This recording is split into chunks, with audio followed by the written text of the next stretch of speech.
If Ethan would just disengage and stop fighting with his detractor base, so many of his problems would go away. Ethan is a nearly 40-year-old No, I'm sorry. Fuck you, dude. Fuck you. multi-millionaire.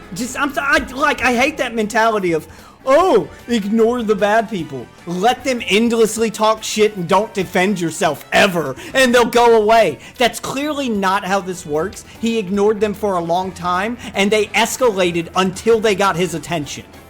There was never any contesting of the legitimacy of these messages. The issue is that this is a tiny percentage of the total chat messages sent during this time, and creators like Ethan and Nick... But it was during that time the damage was done. Like, you understand, if people go out clubbing one night, and they're there for 5 hours, just clubbing, just dancing, just having a fun time, and the last 10 minutes, a shooting happens, you can't say, well, the shooting was only a small percentage of their night out. It's not that big a deal. No, the amount of damage that's done in that short amount of time is catastrophic. All right, so we're going to watch the really... How many views has this got? 5,000 views, so a smaller channel. It's made a hit piece on Nicholas DeOrio. I don't see Nicholas DeOrio hate videos or hit pieces very often. I thought he was generally... kind of liked in the commentary space, but I guess anyone who gets any kind of attention on the internet's gonna have haters. So, and it's of course from a gaming channel. God, just take the word gaming out of your name if you're not gonna make gaming videos. This is why I never put the word gaming in my name, because I'm not dedicating my channel to any one thing except for me and whatever the fuck I feel like doing. So I don't really see Nicholas DeOrio hate videos. The description is, I don't like this guy. And it's from Junk Drawer Gamer. Okay. I'm not really expecting too much from this, but bad hit pieces are always funny to watch, so let's check it out.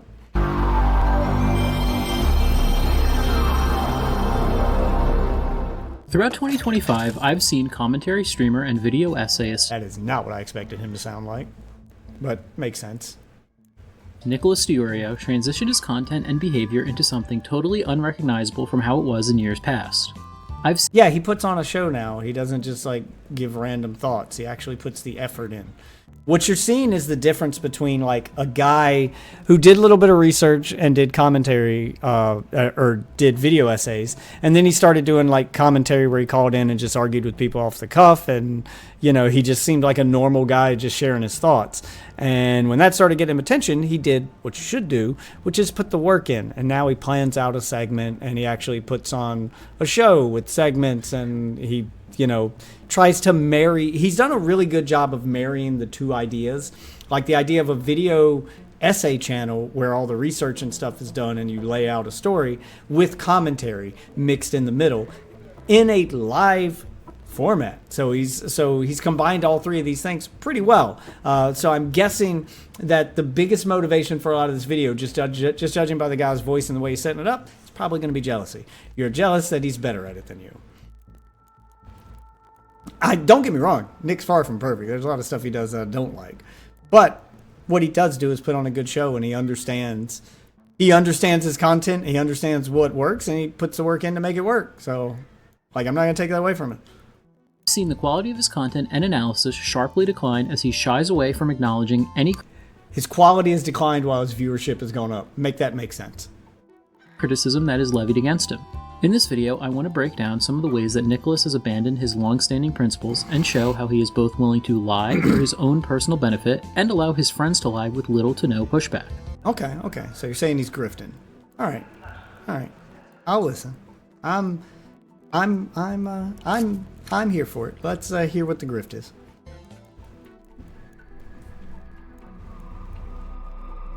H3 hypocrisy. Oh, this is a criticism I've heard before, is how, oh, he's turned into an H3 fan channel and he's just going to sweep for Ethan. I'm like, well, I mean, he's got some of the like most viewed Ethan criticism videos on the internet. So clearly, like, he's not afraid to criticize him. He's just, I feel like he's right. Like, I'm not even talking about Nicholas here. Like, I feel like Ethan's just in the right for most of the drama that's happened. It's very much like he's being being targeted, and and a lot of his reactions are justified. That's how I feel about it, and I'm pretty sure Nick feels the same way because it's just true. But okay, let's see the hypocrisy. He's gonna compare his old commentary, his old criticism videos to his commentary of today, which his criticism is of Ethan's old content and old dramas where Ethan was in the wrong, compared to the stuff he's going through now where he's clearly being targeted by crazy snarkers and Hassan's fan base. So two different situations, got two different responses, but he's going to try to, just predicting what we're about to see, he's going to try to label them as hypocrisy. My most prominent criticisms of Nick come from his awful coverage of Ethan Klein. Nick is in a complete 180 on his opinion of the Kleins. He went from someone who would proudly call Hila Klein horseface to someone who makes pathetic, groveling sympathy posts for her plight as an Israeli living in the United States. The first wave of commentary channels that started to hate us, they like to make a joke that I look like a horse. Joe Rogan should give Hila back her meds. So you tweet this, right? And somehow you trended over what now? What was the story you trended over on the H3 Reddit? Moses was being accused of sexual assault. Come on. Their thread was shitting on Nick for making fun of somebody's looks, and here they are shitting on somebody's looks. And the best part is I don't even need plastic surgery to fix mine. Yeah. I just need like a diet and exercise. You need a fucking... They need to call a surgeon to fix that shit. Oh, Nick, nah. Starts tweeting a picture of a horse, and Ethan adds his own context, which is driving him crazy. And it's funny because it's like a 10,000 IQ play. Hila goes, well, why can't he just call me a horse? The reason he can't call you a horse is because you're fucking. The joke doesn't work. Probably flag the tweet. No, because you'll probably flag the tweet. I don't think. Yes, he used to make fun of them because they used to make different content, and they used to. Like Ethan's content's evolved over time too.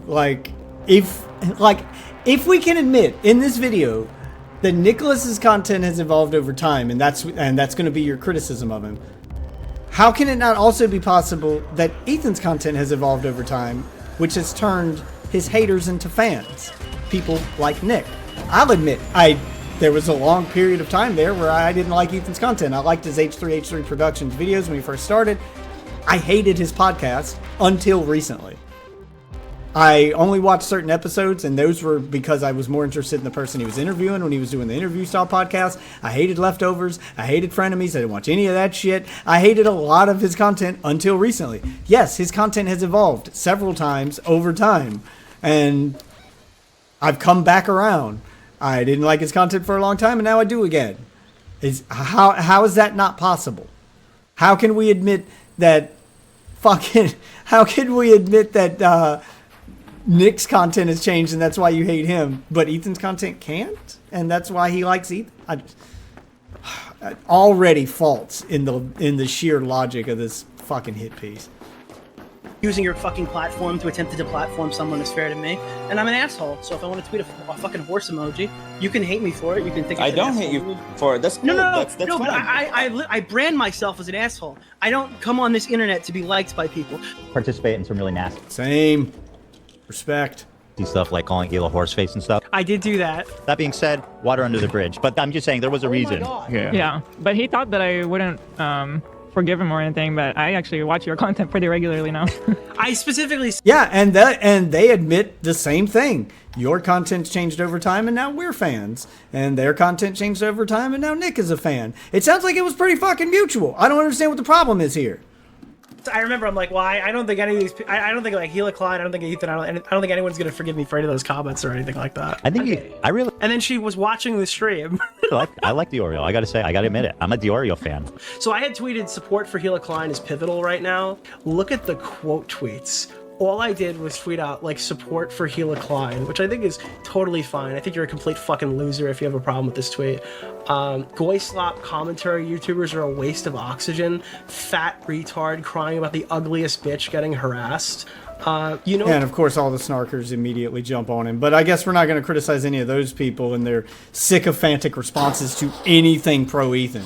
Jesus Christ.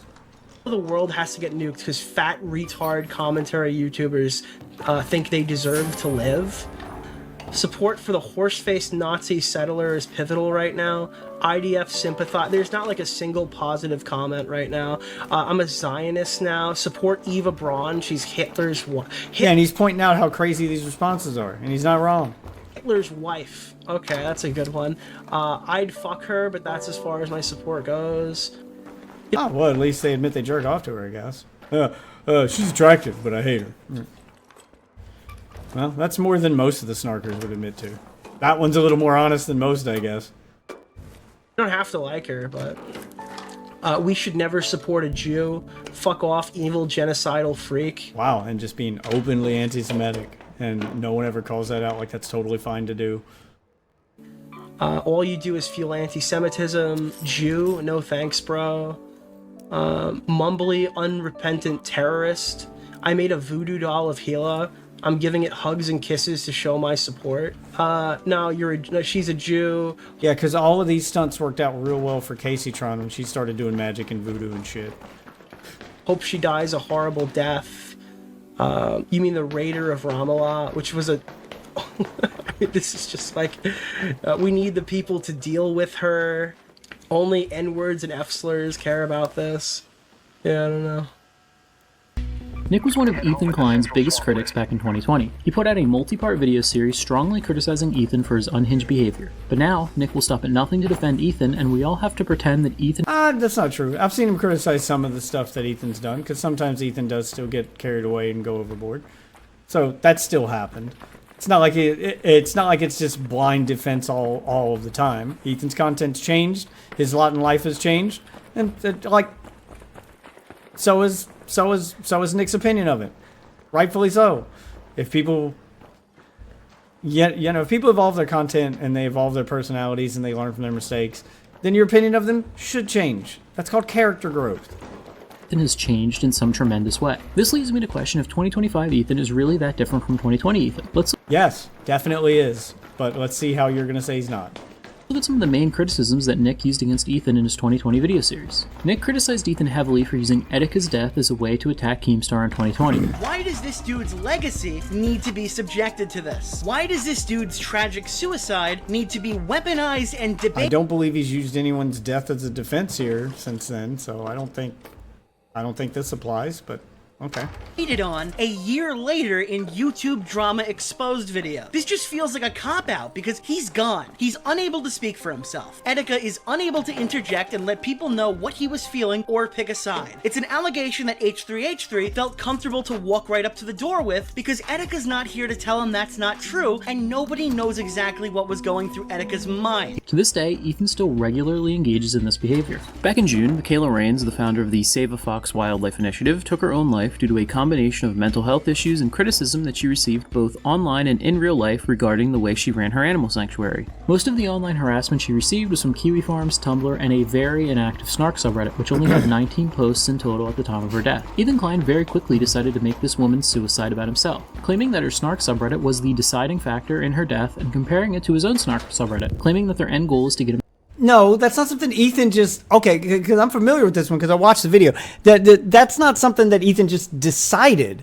Like, her husband made a video after her death specifically calling out that Snark subreddit and the effect it was having on her mentally. Just because it only had 19 posts, apparently she really took the criticism in those 19 posts to heart. Like, they really had an effect on her. It doesn't matter if it's one post or a million. If a post like that can affect someone's mental health and they can't shake that criticism or whatever, someone's making fun of them and they can't handle it, they can't handle it.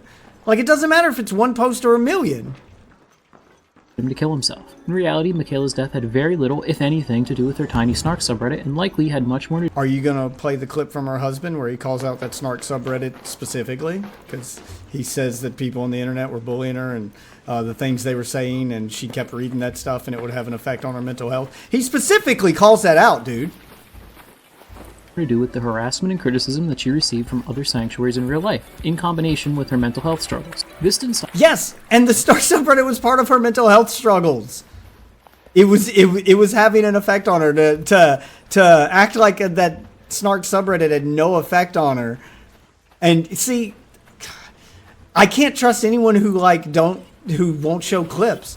Like, there's clips of this stuff. Thank you for the follow, by the way. Like, there's clips of this stuff that he should be showing. Like, it's so easy to debunk this. Just show the clips. Stop Ethan from turning the spotlight on himself in an effort to remove criticism of himself from the internet. It would seem like DeOrio doesn't personally agree with the assessment that Michaela Snark subreddit was the reason she killed herself. So yeah, a girl, save a fox, killed herself from on a Snark sub. It is crazy, and yet Even Caleb Hammer says it. Like, everyone saw the video that her husband posted and was like, "Yep, this is the thing. This clearly had an effect on her." I completely disagree with this. Reddit does nothing, and there is no account. But despite boldly disagreeing with Ethan on this over 6 months later, Nick still has never addressed Ethan weaponizing this woman's death to bolster his campaign to remove his detractor base from the internet. Ethan Klein even made Charlie— He didn't weaponize it. He mentioned it once, and he's mentioned all Snark subs. Any Snark sub that has an effect on somebody, he's gonna mention. Of course he's gonna mention this one. She had a Snark sub that she read and then killed herself shortly after. Is it the sole reason? Probably not. Did it have an effect? Most definitely, which is why he brings it up, because it will help his case. And these Snark subs should be shut down. Charlie Kirk's death about himself. Within hours of Kirk's shooting, Ethan was posting Instagram stories blaming websites like Twitch for the shooting and saying that he feels unsafe due to Mike from PA of all people. Ethan will dig up any corpse that he can and make anyone's death about himself to get the upper hand over his enemies. In 2020, DeOrio was so critical of his behavior that he included a full Etika tribute in his video, but now he won't even address Ethan's participation in this same behavior. Nick also heavily and rightfully criticized Ethan for starting a trend of going after an enemy's sponsors online. In 2020, Ethan went after Keemstar's G Fuel sponsorship and ended up getting him dropped from the company. In retaliation, Ethan claimed to have lost about 80% of his podcast sponsors. Nick said that he didn't support the sponsor war but felt no sympathy for Ethan starting. He's apparently lost 8. Which is fine. You cannot support a thing but still not feel sympathy when the thing happens. I cannot support bad things that happen and go, but I also don't have sympathy for you that it happened to you. It shouldn't have. There were better ways to handle that, but also kind of brought it on yourself. Both those things can be true. 80% of his own sponsors for the H3 podcast. Now, to be clear, nobody is sure if this is partially due to COVID or 100% in relation to his attacks on channel sponsors in May. But regardless, it's a clear case of karma rearing its head. I'm not one to celebrate money being pulled out of a creator's pockets, but I also don't really have sympathy or empathy for those who have made the statements Ethan has made and continues to make. Ethan still engages in this behavior, except today he goes after Twitch's sponsors directly. So anyway, shout out to Capcom, Chevron, and Samsung, who are proudly displayed on the backdrop of this panel, in which Arab to Israeli hummus brand, I perceive as Zionist or Jew basically. Arab to Jew tier list being enjoyed here in front of Chevron, Capcom, and Samsung, proudly sponsored in collaboration with Twitch. Fucking awesome. I would argue that— I mean, I don't agree with calling out sponsors either, but also you have to look at the people he's calling them out on. Those are people who wouldn't hesitate to do the same thing to him and have in the past. So I have no sympathy for them getting their sponsors called out when they do something bad in the name of the sponsors, with the sponsor's name next to them. No sympathy at all. It's probably not the road I would take. I don't like it, but also they deserve it. So fair. This is much worse because targeting these website-wide sponsors could impact many more innocent creators who just so happen to use the website and have nothing to do with the perceived anti-Semitism that Ethan is saying. Now, you would assume that Nicholas, who previously was so— Yeah, that's the point. They don't have anything to do with it, which is why you're calling them out and bringing it to their attention to be like, hey, if you guys don't want anything to do with this, maybe don't sponsor it in the future. Do you guys understand what you're sponsoring? That's the point. He's not saying they are supporting it. He's letting them know that, hey, this is what you're attaching your name to in case you didn't know. Principally opposed to Ethan starting a sponsor war against Keem would be pretty appalled by this. Well, in reality, he said that Ethan's actions were probably wrong, but ultimately excused them because of the Arab to Jew tier list. I'm sorry, dude. You can get mad at Dan, you can get mad at Ethan, and most of it's justified, I guess, about going after sponsors, but don't forget that Twitch had an Arab to Jew tier list. I'm sorry, but there's never been anything like this. This isn't comparable to PewDiePie on YouTube. Twitch let them host an Arab to Jew tier list. And he's not wrong.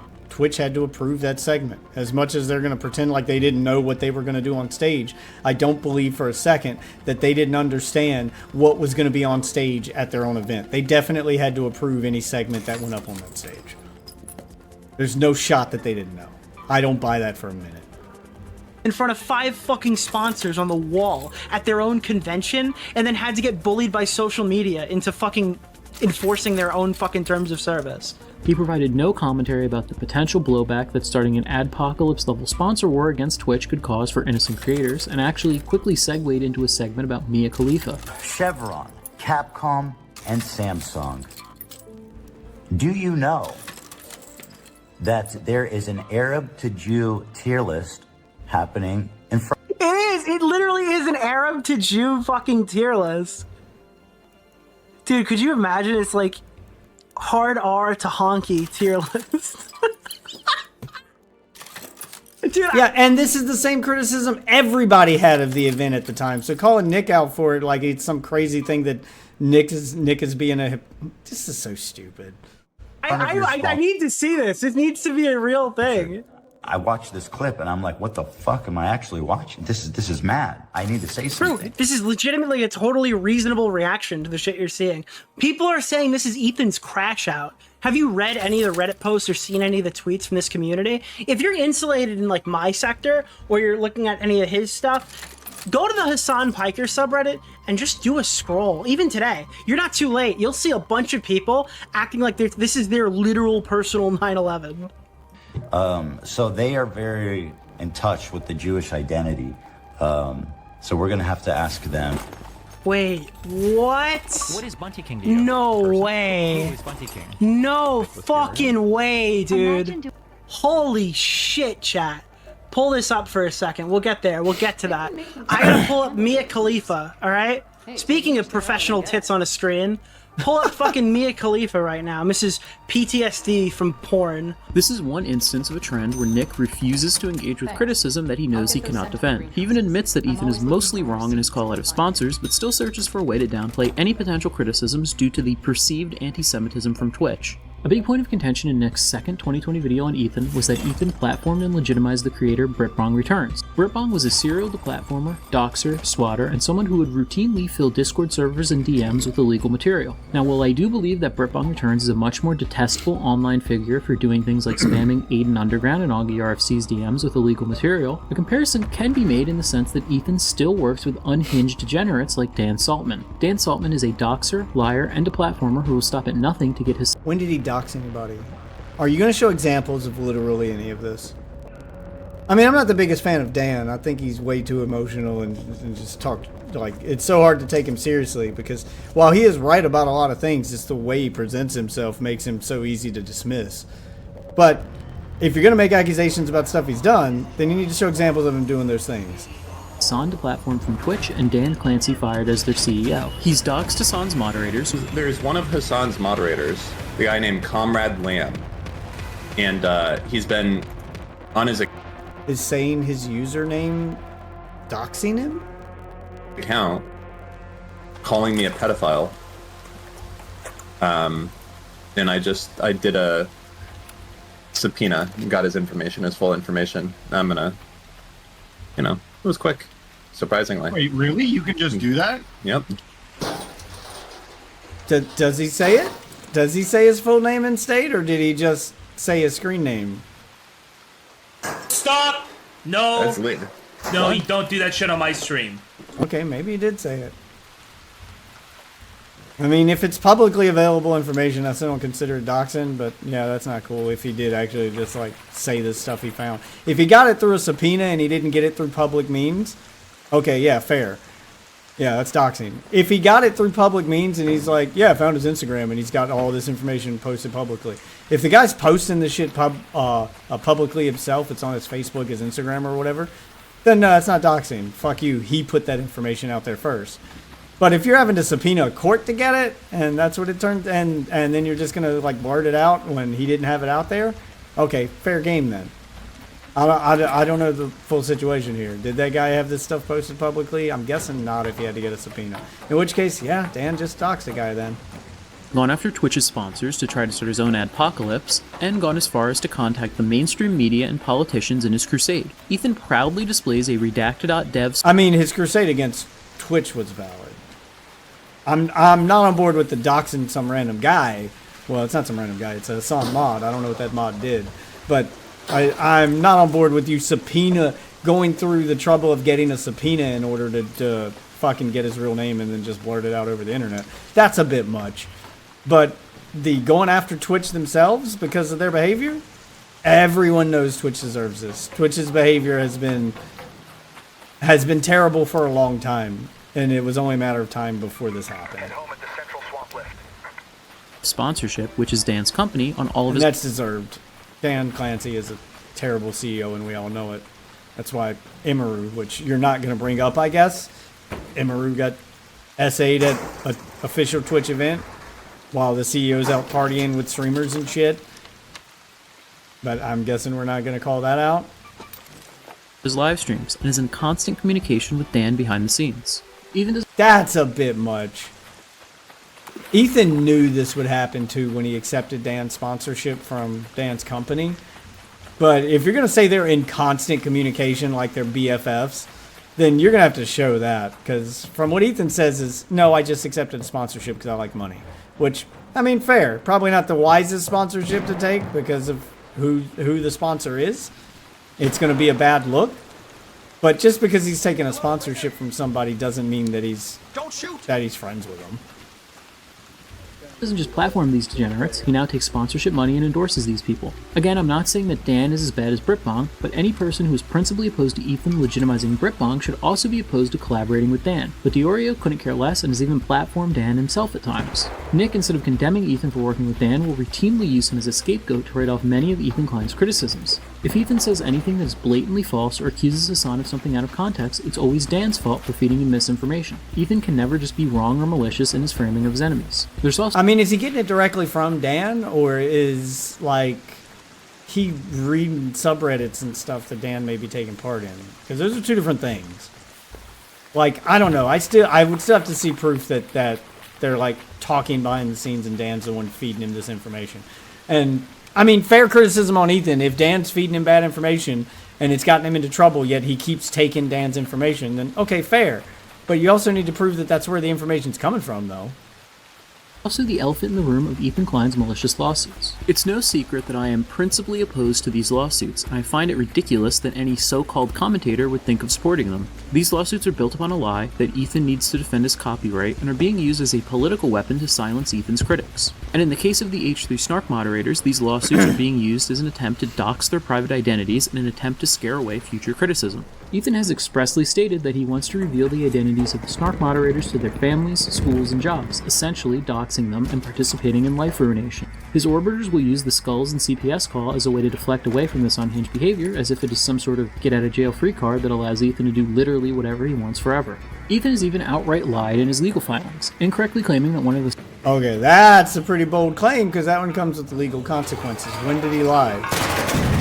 Snark user was a mod that was collaborating with Denims to steal his copyright. In reality, this was just a regular subreddit user who sent Denims a DM expressing that she should stream a reaction to the content nuke to avoid giving Ethan views. She never even responded to this message. Literally— But the message was still there. Like, that still counts. Literally anyone can message Denims on Twitter, Instagram, her Twitch chat, and I guess if you really want to spend $20, you can message her on OnlyFans or Fansly. There's no guarantee that she will respond to any of these messages, but anyone can try to get in contact with her. Again, this is an instance of Nicholas blatantly downplaying and not engaging with criticism against Ethan Klein. He claimed that he would look into this if it was a lie, but then never ended up following up. I think it's the Dan Saltman tweet is the important one. I don't know if this is actually a moderator. It seems like preliminary reporting is, yeah, this is an H3 Snark moderator. I don't know who this Dardis guy is, and I don't know how they got that information. I just saw Keffel's tweet on Nicholas But DeOrio. Keffels appreciated the shout out. Does anyone know the lore behind this person? I feel like if this is real, like, not that, like, if it's real, because it's from the lawsuit. If this is actually a moderator... Yeah, you can't lie in a legal filing. Like, the things he was saying is true. Somebody did make that post. And you could say, well, Denims didn't respond to it. But she did read it. And she did reference it. So clearly she took the advice of that post. She doesn't have to respond to it directly for it to have an impact on the case. I'm sorry, like that's just dumb. What's up, Kitty? And that's actually the Discord tied to the moderator. This is really bad for them. This would be really bad for them. This is like either absolutely nothing or a complete and total nuke. If that's a Reddit moderator, I mean, I'll admit we read the whole court filings. There's some stuff in there that you could say is a little bit, you know, grasp at straws kind of thing, where maybe that had an impact or maybe they didn't. But it's one of these death by 1,000 cuts where you're like, well, I mean, if you're gonna display it to a judge and say that there was a lot of pressure on her, that this entire community is, you know, telling her to steal this content, and then she stole the content, then showing each and every individual post. The more posts of that, the more examples of that you can show, the more it looks like there is pressure. I'm about to block you, Kitty. I can tell you're a fucking bot. Get the fuck out. Goodbye. Jesus fucking Christ. I hate kickbots, man. It's the same shit over and over. All right. Anyway, like the more examples of that pressure being put on you can show, the worse it looks in court. So yeah, while each one of these posts individually may not seem like a big deal, when you're like, oh, there's hundreds of them, then the judge goes, yeah, I can see how there was a lot of push for her to steal it. She's being encouraged to steal, and then she did. Even though a lot of those posts were smaller posts, there's hundreds of them. So yeah, like he's not showing the totality of the picture. He's just focusing on like individual things, which isn't how this works. Shit, I gotta click back over here. Okay. That's a snark moderator. This is absolutely fucking worst case scenario for Denims and them, probably. Like, that is actually fucking crazy. They're completely deluded in their little bubble. I've heard private... Yeah, and you're painting a picture of what that community's like and how fucking unhinged they are and all that. Yeah, like all of that stuff adds up. So, of course.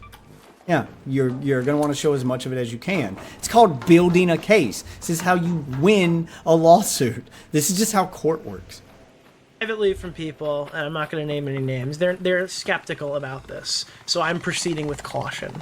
But, I mean, that would be fucking crazy if it turns out to be fully accurate. These lawsuits were never really about copyright. Even Nicholas has openly admitted this on Discord. Nick has outright stated that it would be delusional to think that these lawsuits are exclusively about protecting copyright.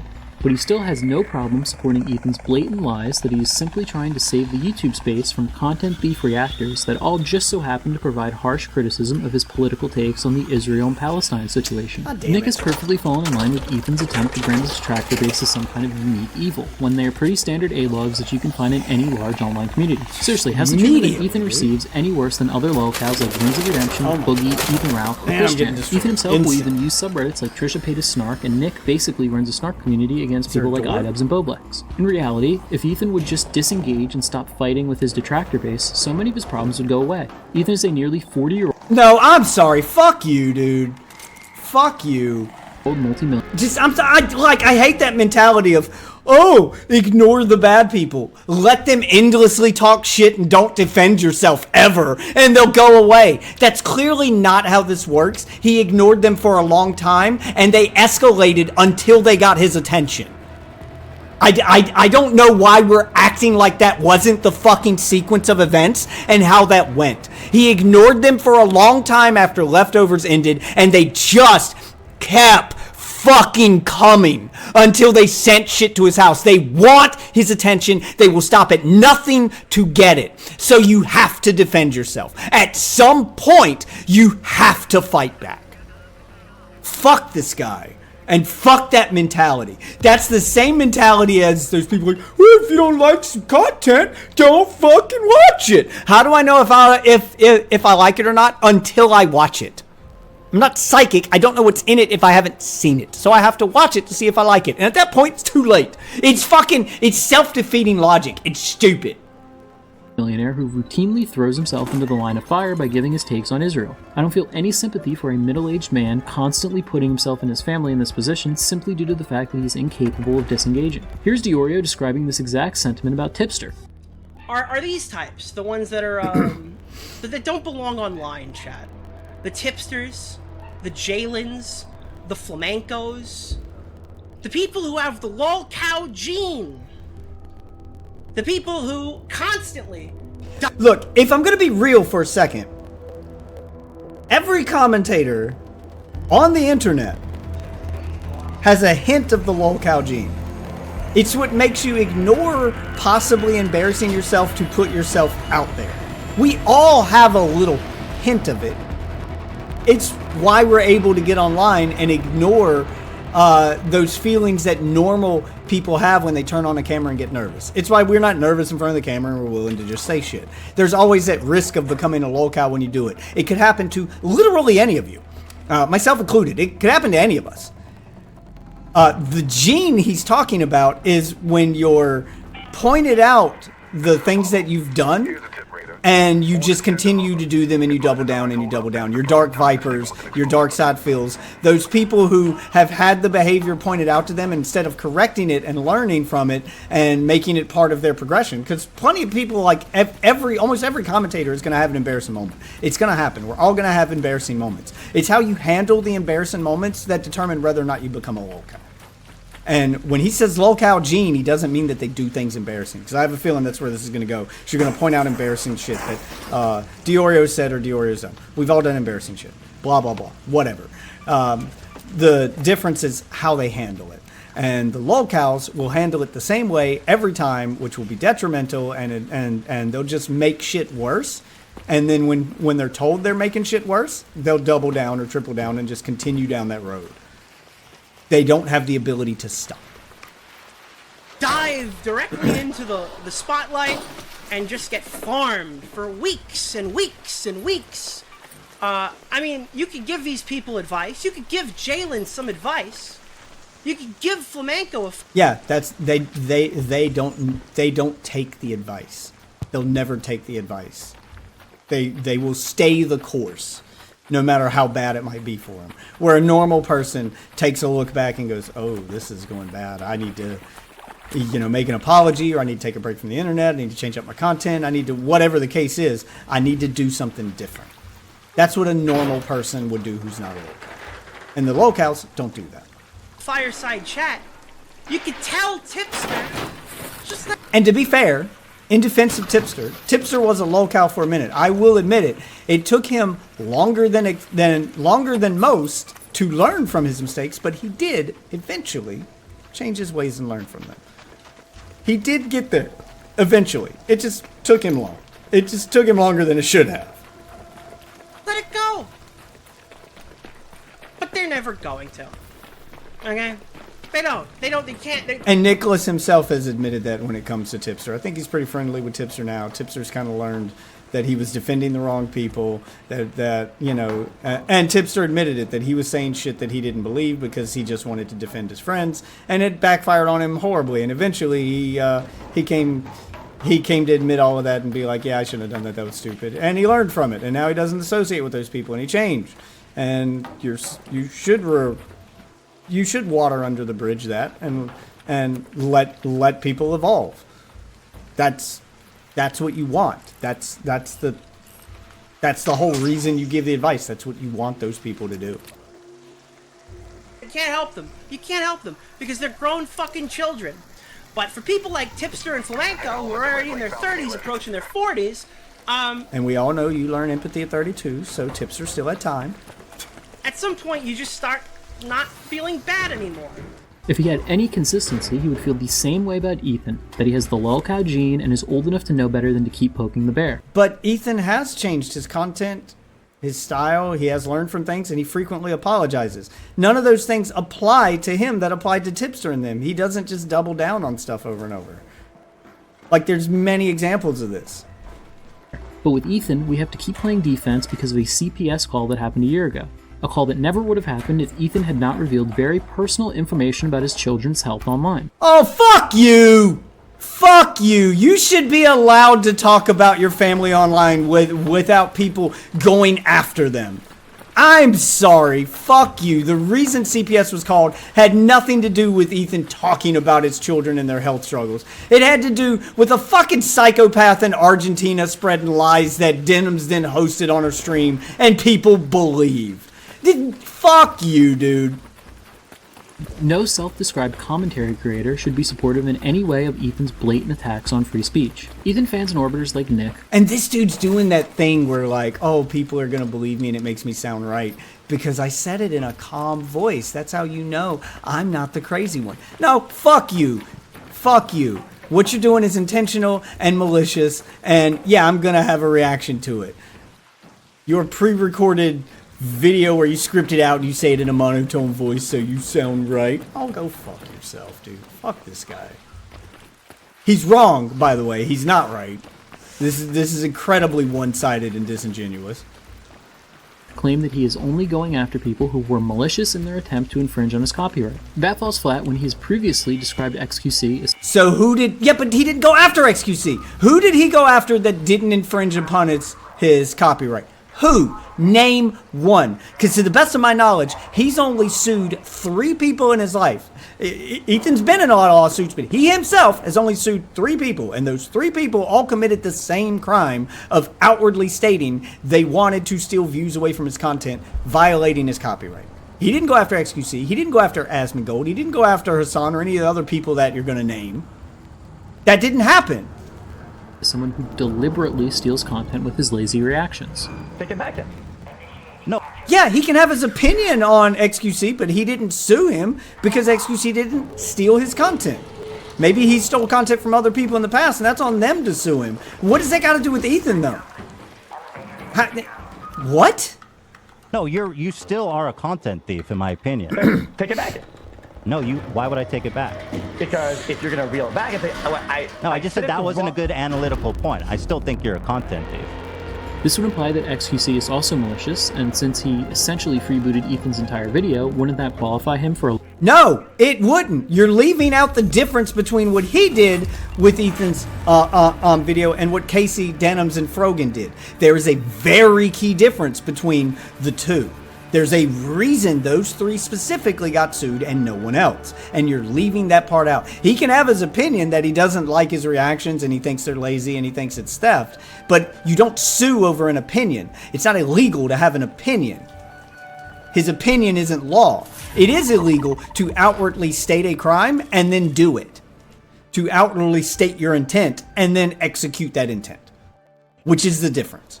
A lawsuit as well? It's so obvious that Ethan is just weaponizing the legal system to force apologetic statements out of his online enemies. Oh, go fuck yourself, dude. That is not what's happened here. These lawsuits are fundamentally built on lies, both regarding... What's the lie? What's the lie? Regarding the legal reasons for filing and the stated purpose behind targeting individual creators. Ethan... What's the lie? Say what the lie is, dipshit. I'm sorry, did they not all say... Thank you for giving the view to me instead of Ethan? Did they all not state their intent to take views away from Ethan and encourage people to watch it on their stream and then got sued for that reason? Is that not what happened? What part of that did he lie about? Because we all saw them say it on camera in front of people. Ethan already settled with Caseytron and made her give some strange ISIS beheading style apology that he lied about and said was genuine. I also think he's quite likely to win. Do you not understand? Oh, okay. To clear this up for people who don't understand, it's not a hostage video. It's not an ISIS-style thing. That's not how this shit works. There's a legal process to it. They sat down in a room and they came to an agreement that Caseytron agreed she would read. That probably wasn't the first draft she read either. Ethan probably wrote up a draft and said, will you read this statement? And then she went over it with her lawyer and said, I don't agree with this part, and this part. And then they went back and forth until they came up with a statement she agreed upon and would willingly read. Her act of reading it is her agreeing with it, which thus makes it genuine. That's the idea behind the statement. That's how this process worked. He didn't just write something and the court said, you have to read whatever Ethan writes, no matter how crazy it is. That's not how that fucking works. against Frogan, as she also did a poor job reacting to his content nuke. Denham's reaction, on the other hand, shows both the hypocrisy of Nick and the lies that he's... And the quality of their reaction is not the reason they're being sued. By the way, like that has nothing to do with it. It was the intent of the reaction. It was the intent of stealing views away from it. They could have the best reaction on the fucking planet. The fact that they stated they wanted to be a market replacement put them in violation of copyright. Just that's it. That's all that needed to be violated. It doesn't matter how good your reaction is if you're outwardly stating the reason you're reacting to it is to steal views away from it. The reaction then no longer matters. He's willing to tell on Ethan's behalf. Denham's provided a substantially... Yeah, this dude's 100% a snarker. These are all snarker talking points. And for some reason, he's going after DeOrio. Or, however, this video is supposed to be about DeOrio, and he's spending more of it on Ethan. This is clearly a snark-brained individual. Better reaction than both Caseytron and Frogan. She even had a longer reaction to the content nuke than Nicholas DeOrio himself. Denham's more than doubled the runtime of the video with her reaction. Again, quality of the reaction is irrelevant when you're stating you want to steal views. Okay? It doesn't matter how good your reaction is if the reason you're reacting is criminal. Okay, like it doesn't matter how many homeless people I feed to prove I'm a good person if I'm feeding them with stolen food. You understand, like, what I did with the thing I stole is irrelevant. I still stole something. That's the point. Doesn't matter how good her reaction was, she still stole views and admitted that was her point, that that's what she wanted to do. And provided commentary throughout. This is the same standard that was used to defend Chud Logic against Dark Viper AU when he filed a copyright strike for Chud's reaction to his video. The community, Nick included, argued that since Chud more than doubled the runtime of the original video with critical commentary... But Chud didn't say, thanks for watching my video instead of Dark Viper's, and actively say he was trying to steal views away from Dark Viper. That's the key difference you're actively fucking purposefully leaving out at this point. It has to be intentional. His video was not a market replacement and was fair use. When Denham's clears these same markers, the goalpost shifts and... But she doesn't clear the same markers. She states her intention to be a market replacement. That's what she did, Chud didn't do. A new standard is created that all of her commentary must be perfect. It's not a new standard. It's the same standard. You can't be a market replacement. That's the standard. And that's what she outwardly stated she was doing. They're just being willfully ignorant on that key point. Like, the entire lawsuit hinges on that point, and that's the one they all ignore. Like, I don't understand. Like, how do you not get it? It has to be intentional. There's no way you don't get it, because it's so obvious. Like, it's so obvious to the point that it is literally the reason of the lawsuit. You can't not know what the lawsuit's about and not know that part. You just can't. Perfectly factual and relevant to the content that she's reacting to. Nick says that her reaction was irrelevant and filled with non-related commentary and moments of reminiscing about past dramas. Which he's right. Her reaction is irrelevant. Even if it's filled with valid criticism, it's still irrelevant because she said she was reacting for the sole purpose of stealing views. That means I added 120% of the runtime in commentary, on average pausing every 30 seconds to add 36 seconds of commentary.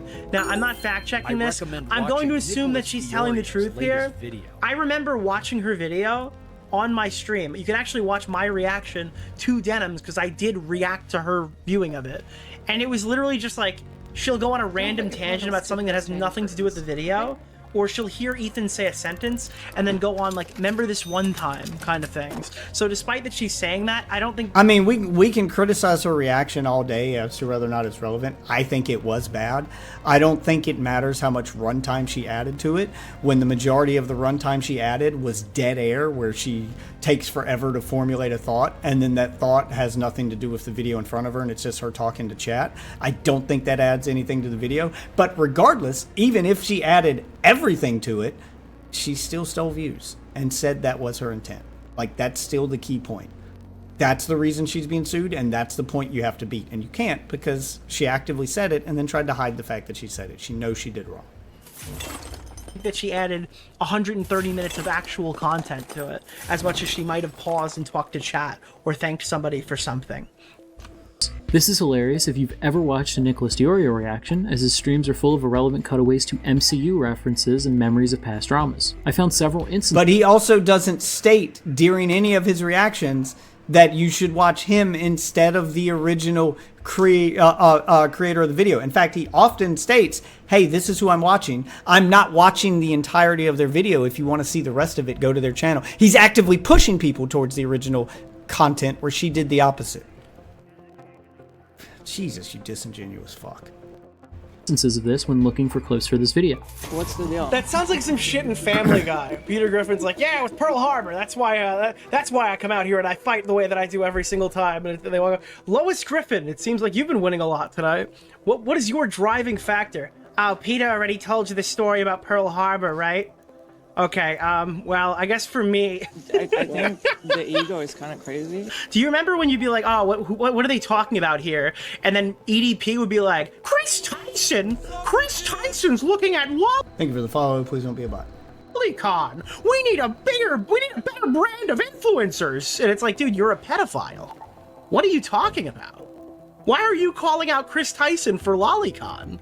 And now here, yeah, Ms. Kiff is talking about why the Stream Awards failed. Meaning what I have. Like, I don't care to grow too much. You know what's crazy? His whole life philosophy comes from Tony Stark during Endgame. Keep what we have and get back what we lost. Like, that's literally Bo Black's whole future is designed by Tony Stark in Avengers Endgame. Why are we pointing out the Bo Black stuff? Like, he has a personal relationship for him, and that's why he hates on him so much, because they were friends at one point and even roommates. Like, this is all just... I mean, it's personal drama for him, but he's free to talk about it on his channel if he wants. Do you remember when Onision used TurboTax and tried to expose the government for, like, I don't understand the point in this compilation. Like, what are you trying to... Oh, he's trying to point out how he just talks about random shit and that it doesn't contribute to the reaction, but that still doesn't address the fact that he doesn't steal views.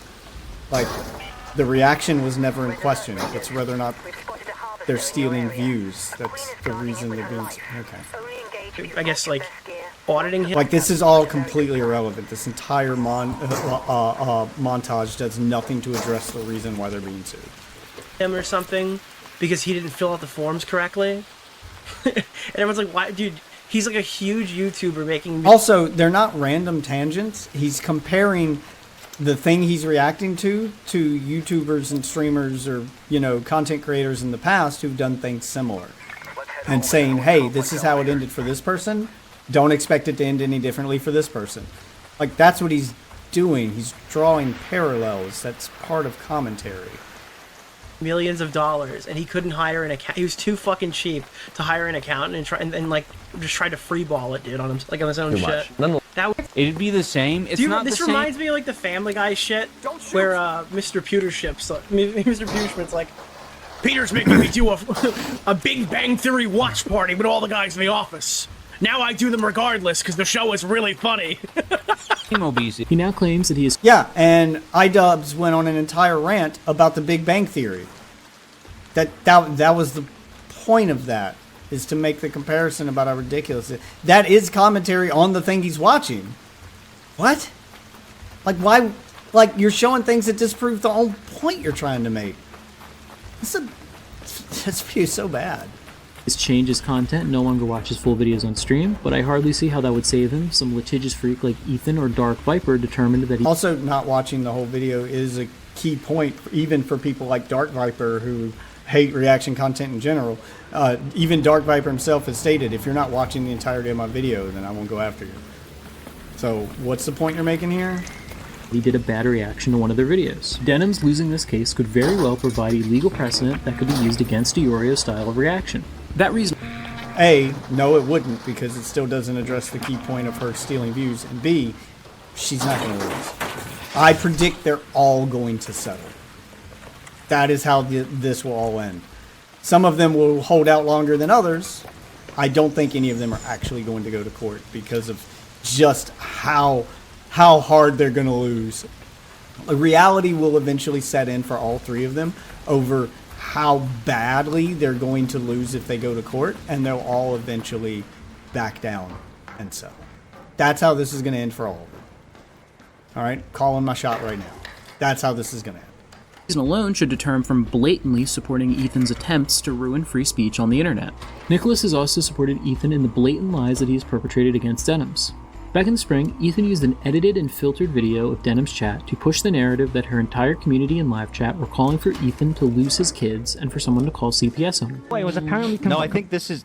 Love made a good point. You said... Is he calling that a blatant lie when she openly, like, cheered it on? Did she herself say that should happen? No. But her chat was saying it, and she smiled and nodded and didn't stop them. So her silence means something. She was complicit. Said, is this every comment? I believe this is a live feed of the chat. This isn't edited. What about the top right? I thought these were... No, it's this, I think when you full screen it... No, this is an edit. It's a cutout of the full chat. It's just enlarged there. Oh, really? Over the screen, yeah. Here are the first and last frames of the video that... She also admits this herself when trying to read out the chat and disprove it. She accidentally proves that the chat was legitimate. But I'm wondering if he's going to show that bit.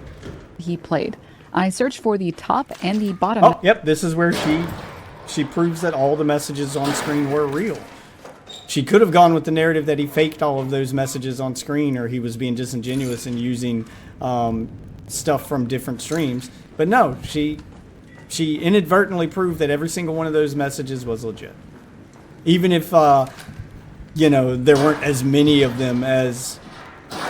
I can't even remember what our argument was here, that there were only 5 or 6 messages, or those messages were only on screen for a few minutes, that it wasn't...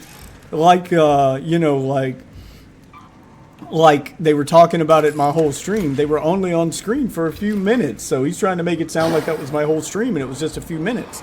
It was within that 5-minute time span that the damage was done. That was the point. Messages in my Chatterino history. The first one is line 14,472.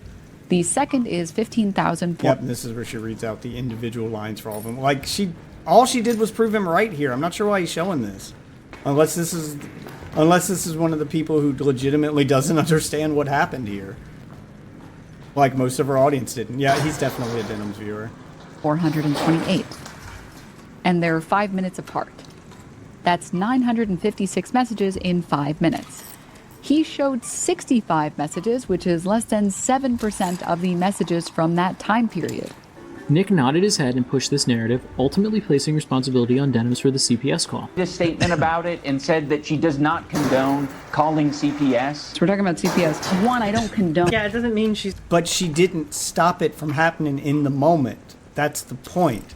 You can say you don't condone it all you want, but if you didn't actively tell your chat not to do it, and then you watched as the bad thing happened and just smiled, and then said, oh, and then after the bad thing happened, she comes out with a statement, I don't condone that, I hate that they did it.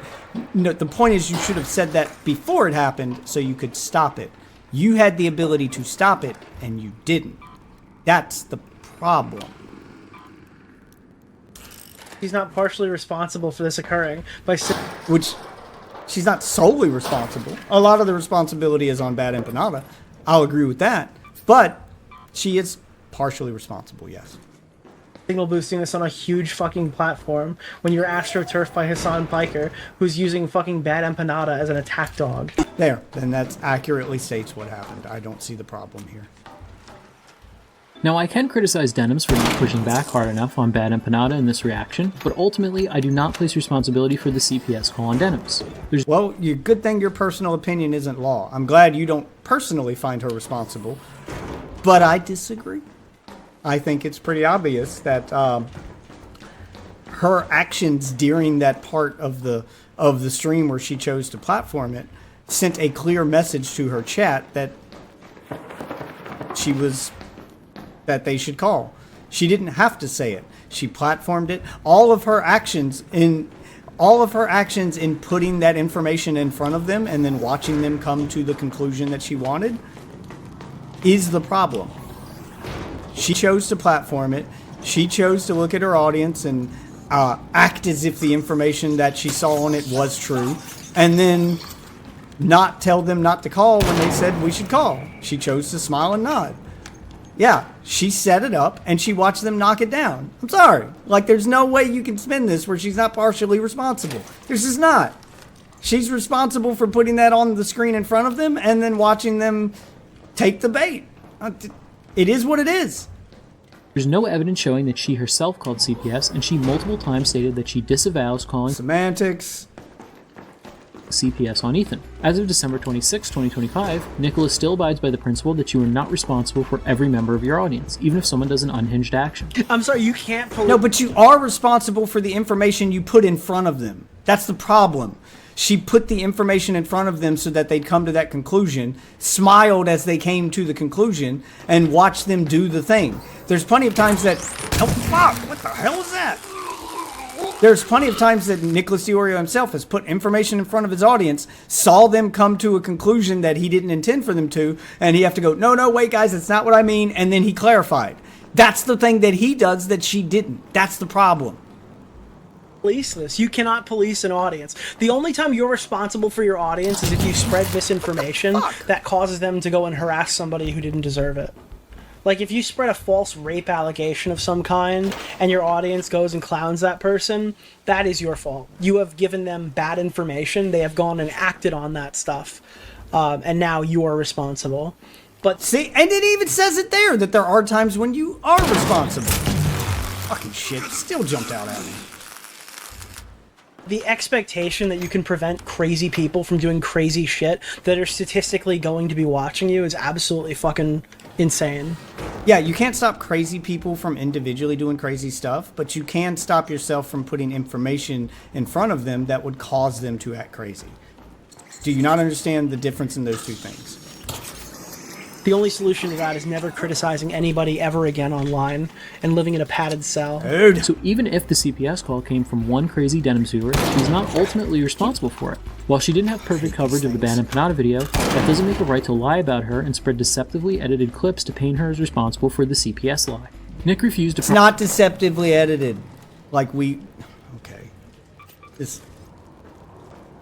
I can't keep shooting down the same points over and over again. He's trying so hard to like brainwash people with this very... You're the one deceptively editing Nicholas DeOrio and the entire situation right now to paint your narrative, which is the sweep for denims. That's...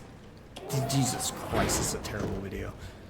Properly engaged with this criticism on multiple occasions, originally stating on Twitter that the only editing done to this clip was simply enlarging the chat on screen to make it easier to read, hand-waving it away as a snarker narrative and claiming that there was no context manipulation at all, despite again only displaying a heavily filtered selection of chat messages. On stream, the context of this clip came up again, and he displayed the relevant chat messages to show how many people in the chat were saying the thing. What do you want him to do? Like, what do you expect from that clip? For them to show all 8 hours of her chat and then just stop at that one part where they all said it? You're going to show the relevant bit. But that's how clips work. And this time, Nick didn't even give a take or opinion of any kind. He just kind of trailed off and said that the objectively correct narrative behind the context of this clip was stupid and he found it funny. And no, Ethan, you don't understand. You manipulated it. You manipulated it by showing messages. He's hand waving it away because it's stupid and it's been debunked several times. Like, there's nothing new to be said here other than to make fun of it for being a joke because, well, that's what it is. Don't take it seriously because it's not serious. Like, it's very obvious what happened here. You don't need to, like, keep drilling this home. On the screen alongside fucking... it's so stupid, dude. The narrative... Yeah, that's the same kind of reaction I would have. Yeah, this is stupid. Behind that video is so funny to me. Again, another instance of Nicholas not engaging in criticism when he knows that he's wrong. Essentially... That was criticism. It's sarcasm... Criticism can be sarcastic. That's what that was. That was criticism. He's mocking it. Mockery is criticism. Dipshit. Actually, just downplaying potential criticism for Ethan by hand-waving the context away. Nick failed to address this again. I don't think you know what the term hand-wave means.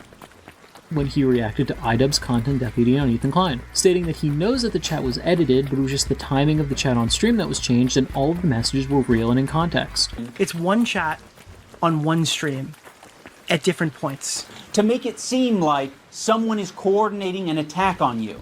Love made a good point. You said, is this... Someone is literally coordinating an attack on him. Absolutely. Yeah. iDubbbz is the one who manipulated those clips there. I don't understand why you keep showing clips that prove Nicholas's point while trying to debunk Nicholas. Okay. Absolutely. Unequivocally. And then he plays the clip where Ethan explicitly tells you, okay, that they clipped the chat and it's like a fucking cutout of it. Chat. It's just enlarged there. Oh, really? Over the screen, yeah. They're different. Yeah, like all you're doing is proving his point here. I think. Yeah. And like it's directly explained to you in the stream what exactly this is. Like Love literally says It's not timed. It's not timed the same way. It's not timed the same way. Like all of the context is in the clip. It's not bullshit. Denims has confirmed in her own video that those messages did come from her chat. There was never any contesting of the legitimacy of these messages. The issue is that this is a tiny percentage of the total chat messages sent during this time, and creators like Ethan and Nick... But it was during that time the damage was done. Like, you understand, if people go out clubbing one night, and they're there for 5 hours, just clubbing, just dancing, just having a fun time, and the last 10 minutes, a shooting happens... You can't say, well, the shooting was only a small percentage of their night out. It's not that big a deal. No, the amount of damage that's done in that short amount of time is catastrophic. That's the point. Lied to portray it as the sentiment of Denim's entire chat. There's only one other instance I could find of Nick addressing this lie after this. In Ethan's response to the content deputy, he outright admitted that this clip was edited and showed only a small percentage of Denim's total chat. Nick conveniently did not engage with this because he would have to take an L, and instead just started loud. There's no L there, though! That small percentage did a lot of damage. Only one person in the club has to bring a gun to kill a lot of people that night. Reading his chat and didn't pay attention to what Ethan was saying. Oh, so at first I made that mistake. I genuinely... Only a small percentage of patrons at the club brought weapons, so I don't see why it's a big deal. Yeah, but the one guy who brought a weapon shot 12 people. It's so stupid. Yep. I want to point out that Frogan is more mature and empathetic than Ian. She said, I don't know. It depends. Like, it's different ways. The guy Keemstar Orbiter. But then, like, soon after... I will say, though, yeah, I didn't really see Frogan engage with that. It was more like every other person than Frogan. And I'll give credit to Frogan, even if now I believe it was probably unintentional, that she probably avoided the most drama by just keeping her mouth shut. I don't think she kept her... At first I thought she was keeping her mouth shut because she was talking to a lawyer, but then I came to the conclusion that I don't think she has a lawyer. I don't think she was keeping her mouth shut because she was smart. I think she just didn't know what to say. I think she was just genuinely having a mental breakdown and not knowing what to do. I think she was like a deer in headlights, which ironically kind of helped her in this situation. Rogan. I guess I can give Rogan a W there, but it might just be because she wasn't watched enough to see what she had to say about it. He then went into a Remember 2016 tangent before going back to defending Ethan for spreading this lie, incorrectly stating that he showed the full context of Denim's chat in the original clip. The shameless lie that is immediately explained, even in the clip that Ian shows. Maybe Nick did just accidentally speak over the context of these lies that he helped push, but I believe that he still needs to expressly address these claims and acknowledge that he pushed clips out of context to justify Ethan's continual crash out over Hassan and his orbiters. Ultimately, 2025 has seen the erosion of principles from Nick regarding Ethan Klein. He went from one of his most prolific critics to excusing many of the same behaviors that he once criticized Ethan for. Nick has become Ethan's largest orbiter and will even outright lie about other creators to benefit Ethan and profit from the situation. There's now so much money and clout tied up in this situation that actively taking a fair and balanced position would severely impact Nick's revenue stream. It is simply not as profitable or popular to take a nuanced position on these controversial topics. Nick has seen tremendous success in 2025 by becoming a Klein propagandist. He went from averaging close to 1,000 to averaging around 4,000 or 5,000 concurrent viewers. But in order to do that, he had to sacrifice both his credibility and long-standing principles.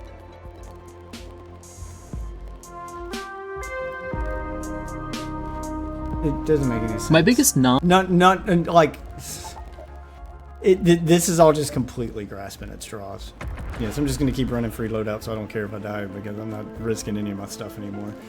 Just been having too many bad matches in a row, so we'll gather up some materials and then regroup and try this again later with actual loadout. On H3H3 criticisms of Nick are what I refer to as his cabal mindset. Basically, his reluctance to properly criticize What's the cabal? his close friends and a sudden desire to shield and isolate himself from nearly all criticism. This can mainly be seen in his coverage of the commentator Willymacshow throughout the course of the year. Willymacshow received a lot of criticism throughout the first half of the year for how many feel he mishandled his coverage on Destiny's criminal allegations and legal situation. Two of the main critics of Willy were the streamers Queeman and J-Stock. These two have spent extensive... Two notorious... Okay. Like, I'm sorry, both of those guys are clowns. Just... Most people agreed with Willy here. I don't... Like, he is... This has all been grasping at straws. J-Stock and Queeman are Hassan dick riders and a fucking joke, dude. Extensive time covering and researching every aspect of the Destiny allegations. So when Willymac put out what they believed was a poorly researched video, they were quick to hop on a call with him and debate over the issues they had with Oh, I didn't hear the call with him. Now this I do want to hear. Okay. his coverage. Nick took great issue with this treatment of Willy and even decided to debate Augie RFC over his treatment. Yeah, well, let's show us the treatment, because I didn't know that happened. I want to hear how that went down now. Nick was clearly very bothered about how Willy was treated in this call, constantly making passive-aggressive I can imagine how he was treated. It was with J-Stock and Queeman remarks and not fully understanding the points they were making in this debate. Well, you talked about Destiny tonight. Have you talked about all the J-Stock approved talking points? Have you gone through the list? What are the J-Stock approved talking points? I don't know. I didn't pay attention to them, but if you didn't include them, you're sweeping. The criticism against Willymacshow is, you know, all dismissible. In fact, I agree with a lot of it, honestly. Which criticism in particular? Because it was like, I thought the Queeman one was a little stupid, but then I heard... Most of Queeman's takes are pretty fucking stupid. The only reason people listen to him... Like, I am convinced if you have a British accent and you're aggressive enough, you can just say whatever you want and people will listen to it as if it's gold. That just having a British accent and being aggressive makes you sound right. Because that's Queeman in a nutshell. He's aggressively wrong, but he does it with a British accent, so I guess it makes him sound right. People just assume people with British accents are smart, and that if they're confident enough, then people just believe them. That's what I think is happening with Queeman, because Christ, dude's a fucking clown. I heard the Kelly Jean one, and then I thought it was really stupid. Okay, I'll tell you. And then I heard the J-Stock one, and then I thought it was completely... I thought it was indefensible. I think that all the streamer people are gay. I thought the video... Well, no, let me elaborate on my point. I thought the video... To briefly summarize, Queeman and J-Stock were critical of Willymac for priding himself on talking to everyone involved in the Destiny situation, but not speaking to some of his main victims, and not going in depth enough on the main allegations himself. He spent half of the video talking about how President Sunday and Beckett mishandled the release of the Pixie story instead of nailing Destiny down with better research talking points. For months, Nick played up the treatment that Willy received from this community, pretending as if he was beaten and raped live or something. Nick kept making the same lame talking point about Willymac being too much of a normie to make good content. He's just a regular guy who doesn't have time to worry about all this online stuff. People go crazy. Yeah, that's his entire selling point. That's kind of why people watch Willy's channel, because that's what he is. You go to Willy's channel for the normie take, to hear how normal people react to crazy online internet shit. That's the point. Yeah. Like, DeOrio's not wrong. He's just reminding his audience of the kind of channel that Willymacshow is. When I say Willy's not like internet people and he's not terminally online. Yeah, he's just explaining what his channel is to those who may not be familiar with it. I'm sorry, this is all so stupid. And he's just like some fucking guy who makes commentary videos. And I don't think it's ever been more obvious than like right now in this conversation. Ignore him going 15 replies deep with Morale on Twitter or cutting off his connections with Chud Logic over a minor joke at his expense. He's just a normie that doesn't have time to properly research his videos. Nick went as far as calling this criticism a gross harassment campaign against Willymac. Instead of... Alright, that might be a bit much. I don't think they were trying to harass him, but still, I mean, they're not... He wasn't wrong either. What it really was. Criticism of a large creator who uploads poorly researched videos that Which, to be fair, Willy is... I mean, just because he's a normie guy doesn't mean you can't criticize him. He is a large creator, and all large creators are fair game for criticism. I just think the criticism's stupid. I think that's probably the same point that DeOrio is making. It isn't that you can't criticize him, it's that the criticisms being made here are retarded.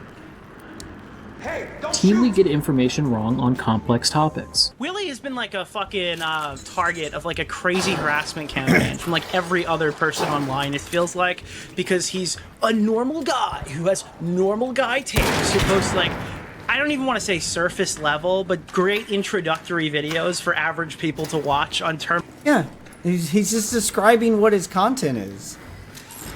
Terminally online internet drama. And there's just like this barrage of hatred this guy gets for like absolutely no reason, because he gets like minor things wrong in videos occasionally, which makes his entire backlog apparently like the worst content ever. Actually, let's hear what Nick has to say about calling video criticism harassment. Oh, you've misreported a story and gotten criticized for it? Time to pull the free speech card. Why is it harassment to not like a YouTube video? Why are you guys so fucking pathetic? Nick has hung on to this idea that the anti-death... Yeah, but what happened to Willie was different than that. He was getting DMs. People were like, yeah, they were individually targeting him the way that people were targeting Ethan. It's different. It's not just people disagreed with me in the comments. People were like becoming unhinged because Willie pissed off the same audience that called CPS on Ethan. That was the point being made, is that, yeah, this is what these people do. Destiny community, as he calls them, are so unhinged for the ways that they demanded that he cover Destiny that it is unreasonable to ever hear them out or respond to any of their valid criticisms. He used this treatment as an excuse to distance himself from the Queeman and JSTAR communities that he once collaborated with. This distancing essentially led to Nick entering his own fortress arc of sorts and no longer participating in confrontational content or debates of any kind. Throughout 2020... That's a fair criticism of Nick. I do miss Nick actually like interacting with other people. He is on a fortress arc where it does seem like he's created his own bubble and he doesn't want to step outside of it. That is a fair criticism. So there's some fair criticisms of Nick to be made here. It's just the way that he's going about making them is insane. It's like he's grasping at straws to try to connect dots that aren't there. When there is a fair criticism to be made about how Nick got the audience he got and became as big as he is by collaborating with other people, by having debates, by interacting with other streamers, and by having a lot of crossover. And then once he got his audience, he said fuck everybody and created his own little fortress arc. And that's one of the criticisms I have of Nick, is he will frequently ban people in his chat simply for disagreeing with him.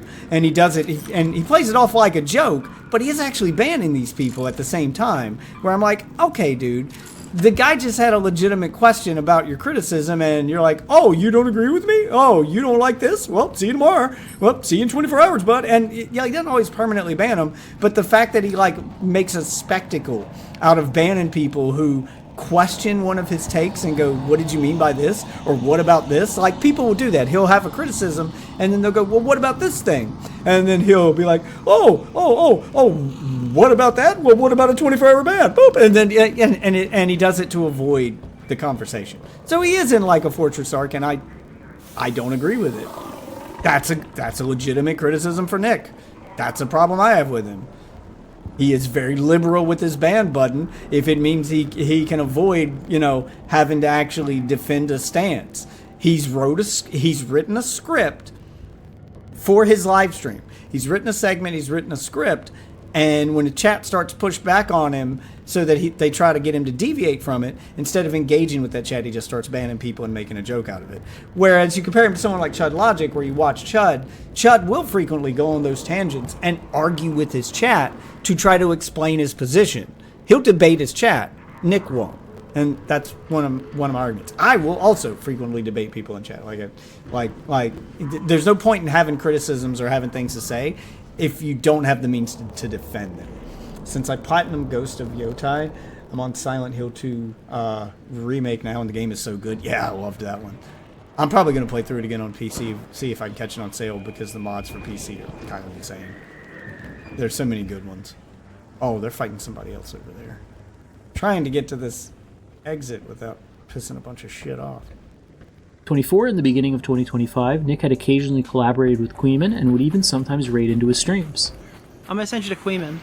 Somebody... Because Queeman, look, I used to watch Queeman. See, this is another part that he's like leaving out, is I used to watch Queeman. Queeman's content wasn't always bad. It's just, he suddenly became a Hassan dick writer. He used to criticize Hassan and shit, and now all of a sudden he's defending denims, he's defending... It's not like he's become Snarkbrain. Just like a bunch of people used to be fans of iDubbbz, and then iDubbbz went off the fucking rails and became Snarkbrain. Again, you can change your opinion of a person based on their actions, man. And that's what happened with Queeman. So to act like Nick's the one with the problem and not Queeman is weird. Like, you should be asking the question, okay, well, why doesn't he collaborate with Queeman anymore? Why is he no longer a fan of his content? What happened to Queeman's content to change Nick's opinion? That's the question you should be asking. He reached out to me and they're like, This is a criticism of Queeman, not Nick. You should stop going to Queeman because Queeman hates you, Nicholas DeOrio. Queeman fucking hates you. Queeman's fucking chat hates you, and you're like a cuck for raiding him. It's like, I like Queeman. Queeman is friends with me. Well, not anymore. And that's kind of the point. I don't care that he disagrees with me on certain things. I have absolutely no problem that it's happening. I think that if you're more bent up about it than me, you probably wouldn't be able to do very well in my position. You probably shouldn't really give me advice What is about Bounty King to you? how to handle. Also, you can be friends with people you disagree with, so I don't understand the... Even if they were still friends and you're like, but he doesn't agree with him, then what's the criticism there? I have friends who are fucking Trump supporters I've been friends with since high school. What am I going to do, stop being friends with them because I don't like the guy they voted for? That's stupid. You can be friends with people you disagree with. My friends. Those are just topics I avoid talking about with them because their opinions are insane when it comes to that. But other than that, I mean, still friends. You're still good people. Now, not interacting or acknowledging this community is Nick's main strategic priority. When Nick cut off his friendship with Aiden Underground over a minor DM leak that wasn't even Aiden's fault, Nick went as far as saying, "My chief concern, above my friendship with Aiden, yes, is that I'm not forced to address this shit to my stream or Discord chat. This is incredibly weak-minded behavior from someone who criticizes others for a living. I have a general principle that if you dish out criticism, you should be at the bare minimum willing to take equal criticism in some way. And also, I could see if Queeman was some absolutely insane spurg with a minimal following like Mr. He is an insane spurg. He just doesn't have a minimal following because he didn't become a spurg until after he already had his following. He is an insane spurg, though. Sen, but Queeman is a creator that Nick propped up through 2024 and early 2025. Until he went off the rails and lost his mind. During the Mudahar, Mama Max, and Bo Black's dramas, he agreed with Queeman's criticisms and even collaborated with him on some occasions. But now that Queeman has criticisms of Nick and his terrible H3H3 coverage... That is a massive downplay of what's actually happened here. But okay. He writes him off as some sort of obsessive Destiny anti-fan, blocks him on all social media, and refuses to address him. He is an obsessive Destiny anti-fan. Again, his content's changed, which is why Nicholas DeOrio's opinion changed. Nick's sweeping in isolation peaked over the summer when he outright refused to cover Willymacs's slanderous video, "Hassan and his criminal friend dox and try to ruin my wedding." In this video, Willy outright lied about Queeman and J-Stalk running doxing communities and harboring audience members who... He showed evidence of it happening. You need to display what the lie was then, because he showed his work here. They did do whole streams on Willy and say where his wedding was gonna be. Yeah, like they went off the rails, man. Doxed Willy and propagated information about his upcoming wedding on Kiwi farms. If you want to see more in-depth coverage of this awful video, back in August I posted a video that fully broke down my issues with it. To briefly summarize, Willy presented no evidence at all to back up these claims, and it was even revealed that this information was given to him directly by Destiny. At the time, Destiny was trying to frame J-Stalk and Queeman as doxers. This was so he could have justification to dox them and their communities as some sort of self-defense doxing. Wow, he's making a lot of assumptions on intentionality here. If I have the opportunity to. Doobie shit is getting posted if I get my hands on it, 100%. For Anna, like I legitimately, what is Doobie's sin? Being in cahoots with all these fucking weirdo A-loggers that are obsessively talking about me to every other fucking person, and doing this weird pressure game in the background. Anybody that's part of like those communities, in my mind, it's all Hamas to me. Willy, being the moron that he is, played right into this narrative. I mean, if they doxed him first and he wants to dox him back, fair game. I mean, I don't agree with the doxing in general, and I'm not a fan of Destiny at all. But to be fair, if they dox Destiny first, and they dox his family, his kids, and they dox him, and he's like, he sounds pissed off there. Like, he's like, I feel like there was context that clip left out, like, should have been played before. Was he talking about how he was doxxed and now he's mad? And yeah, if I get the chance, I'm doxing them. Was that the context? Because if that was the context, fair game. If he just wants to dox them because he doesn't like their criticism, then no. Like, I feel like we're missing context here. By doing no fact-checking and just running with Destiny's talking points. When members of the commentary community had serious issues with this video making such bold claims and presenting literally zero evidence, Nick did very briefly address this on stream. He talked about it for 3 minutes total before he claimed that it was gay interpersonal community drama and only spoke about the video one other time in his Discord. Now, why about probably 6 of you are in the stream. I just wanted to briefly talk about this Willymacshow drama. I made it pretty clear that I didn't really want to do the interpersonal drama shit a couple of weeks ago, and up until this point, I've probably done as much of that as I possibly could. I'll just say, I told Willymacshow that he should just drop this, and he should stop, he should just leave. He should just stop fighting with these people, and in retaliation, a video came out talking all about these people. So at that point, there's really not much I can say or do. I gave him my opinion. I mean, it sounds like you gave him some advice and Willie chose not to take it, and now he has a criticism of that, which, fair. He did the opposite, so now I think that him and Augie are gonna fight a lot, and I'm rooting for you to get as much content as you want out of it. And at this point, my understanding of how this is gonna move forward from here is I think that everyone's just going to be awful. It doesn't really seem like anybody is moving into this discussion looking to have a beautiful, productive dialogue. It just seems like from here everybody's going to start sideswiping each. Yeah, everybody's going to start flinging shit. It's a shit show. They're just going to start flinging shit at each other, which just makes for good content. So enjoy it, I guess. Other.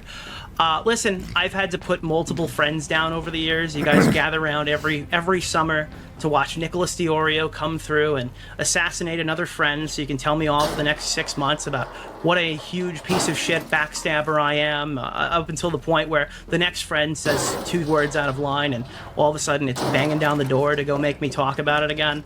I think the commentary community can probably handle this one on their own. I wish you both luck in your forever war. Nick has outright admitted in his Discord that this video was bad, but never acknowledged that Willy outright lied in his coverage and has not made any effort to retract his claims or provide proof. Nick has continued to support Willy since the release of this video.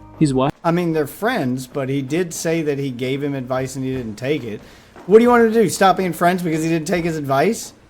I mean, he's kind of just sitting this one out and watching it go down, but he was like, hey, if you want my advice, here's my advice. He gave it. Willie didn't take it. Now he's like, okay, well, I'm sitting this one out. I gave my advice. I gave my 2 cents, and I'm just going to watch it go down. Which, that's what you do when 2 of your friends are fighting. You just kind of, give each one of them advice, see where it goes, and then you watch it play out. If you don't want to take sides, that's what you do. You give each of them advice to try to end it. If neither one of them, if they're just determined to fight each other and you don't want to pick a side, then you take a knee. You say, hey, I tried to end this. I tried to help you both. Neither one of you wanted to listen, so leave me out of it. I will, however, sit on the sideline and laugh, which I'm fine with. I'm sorry, this isn't really a criticism. This is nothing. Watched his Klein propaganda videos on stream and endorsed several pieces of his content. Any other commentator now they're propaganda videos, okay. Would be torn to shreds for releasing a video like this. But because Willy is in Nick's in-group, he gets a pass and will never be properly pressed for this video. Nick was always the guy who was willing... He admitted outright that he's not going to press him or Augie, that he's just going to watch them fight. He's not going to press either one of them. He gave his take, and now he's just watching it for content. Oh, okay. To call it his friends and even burn bridges when he felt like someone was fucking up to a serious degree. Nick spent basically all of 2023 and 2024 ripping into people like Tips. And the difference is the friends that he burned in the past, the bridges he burned, were people who were attacking him. It was drama involving him. He's not involved in this drama. It's between 2 of his friends. He's just kind of caught in the middle. and he doesn't want to be caught in the middle. It's different when they're actively attacking him. The context is different. Like, he keeps drawing these parallels between things that aren't equivalent. Tipster and Boblax. So what exactly did Tipster and Boblax do compared to Willy? Boblax lied to Nick personally about his mental health diagnosis and publicly lied about Nick running the content cop. Right, it's publicly, like, it's personal. It was personal shit about Nick. That's different. That's why that bridge got burned. Boblax burned it. Boblax actively attacked Nick publicly. This involved Nick. None of the shit with Willy and Augie involves Nick. He's just friends with both of them. He gave them both advice, and they didn't take it. It's different. Twitter page. He's a total loser who deserves to be called out for this behavior. But I would still say this is less egregious than Willy lying because commentators like Nick called out these lies, and Boblax is a widely mocked figure that nobody takes seriously. So because no one takes him seriously, he's allowed to do... fuck you, dude. Like, no. Standards are set for everybody. He doesn't just get a pass because he's retarded. Tipster was too eager to defend the wrong people and ended up making poor defenses for lolicon content in multiple instances. I don't think Tipster's pro-lolly, he just defended like 3 people who were involved in lolly controversies within a 1-year time. He did a little more than that. He actively defended lolly. I don't think he's pro-lolly either, and he actively came out and said that he was dumb for doing that. He wasn't trying to be pro-lolly, he was just trying to defend his friend, but accidentally ended up defending lolly. But at the time, yeah, he was actively defending lolly, so I wouldn't blame anyone for coming to the conclusion that Tipster was pro-lolly. That was the mistake he made that he himself acknowledged. Frame, and it ended up looking very suspicious. In terms of commentary, he publicly cut ties with the community and would very performatively talk about how toxic everybody was. It was very well within his right to leave, but he did so in a very obnoxious and unsuccessful way. In reality, I mean, I agree with that. As Tommy C describes it, Nick hated Tipster so much because he broke his heart by leaving the community the way that he did. Probably less Nick than any of them. And I think Nick fucking... No, I don't think it's because he broke his heart. I think it was because you actively defended someone. This is why Nick's on a fortress arc, because he actively defends people and tries to help them, and then they do dumb shit like this. And Tipster was a great example of that, of like throwing everything away so that he can defend people who weren't worth defending. And Nick tried to help him and he didn't listen. Nick's probably tired of trying to help people who don't listen. And then, like, he doesn't want to be, like, associated with these people because now people are going to come, like, you don't want to hitch your horse to that wagon because when they make mistakes, if you're still attached, then people are going to assume that you're on their side. And now you're in a position where you're like, I don't want to have to defend you. But if I stay friends with you, people are going to assume that we're both on the same page and we're not. So, like, there comes a point where you have to do something. Targeted you 4 years for a reason because you broke his fucking heart. And he's not going to say that, but I will. If Nick was so willing to cut off Tipster and Boblax for these misdeeds, you would assume that he did not actively prop up and promote a creator who still has a video on his channel with over 200,000 views, where he is smearing the reputations of several small creators. As of December 2025, Nick is still watching Willy's H3H3 slop videos on stream and sending people to check out his channel, where they can easily find this video that is full of lies and misinformation. Nick has also historically been willing to call out commentary creators who have made terrible videos that are either full of lies or blatantly dishonest. Like yours. Even those that he considered friends. Nick entered a years-long feud with Technicals over his awful coverage of the Zero situation, in which he lied and mischaracterized the narrative surrounding a pedophile just to win a personal feud over his enemies. Before this, these two were... Which should be called out. I mean, you're making a terrible commentary video right now that we're watching, where you're being disingenuous, and I'm calling it out. Fuck you, dude. You're so wrong on so many levels just with the way that you're... displaying things, the way you're framing shit.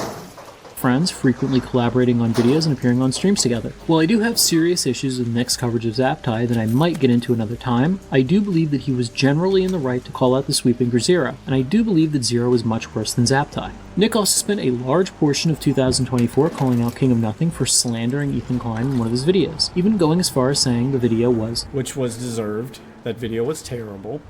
Borderline defamation, and saying that anything less than a full video... It was borderline defamation. They called his merch store a scam because he was selling merch to his audience, and he compared it to like a crypto scam. Yeah, like it wasn't even a criticism, man. That was a hit piece video. Kind of like what you're doing to Nick right now. And it was terrible. Removal should be kindly ignored and remembered upon King of Nothing's next upload. King of Nothing at least tried to show evidence of Ethan Klein being an NFT scammer, despite how poor that evidence actually was. Willymac never showed any evidence of Queeman or JStalk running doxing communities and is a significantly larger creator, making it much more difficult for these smaller channels to correct the record about how Willy was lying. So in the past, Nick would proudly jump in to call out and heavily criticize these terrible creators. Nick has always made a big deal about self-policing your community to root out bad actors.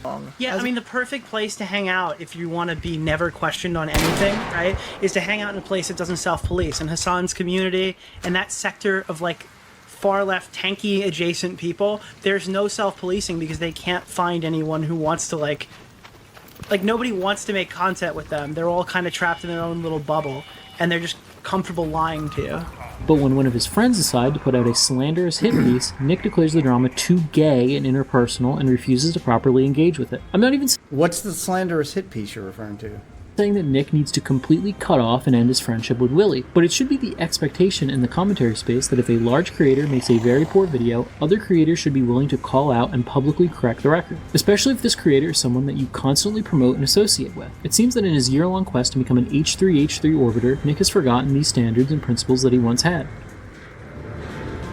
I mean, he did criticize Willy publicly. He did say he gave him advice that he didn't take. Like, he did all of that, and then he decided he wasn't going to stop being friends with him. He's just not going to take his side. He's just going to sit this one out. I don't see the problem there.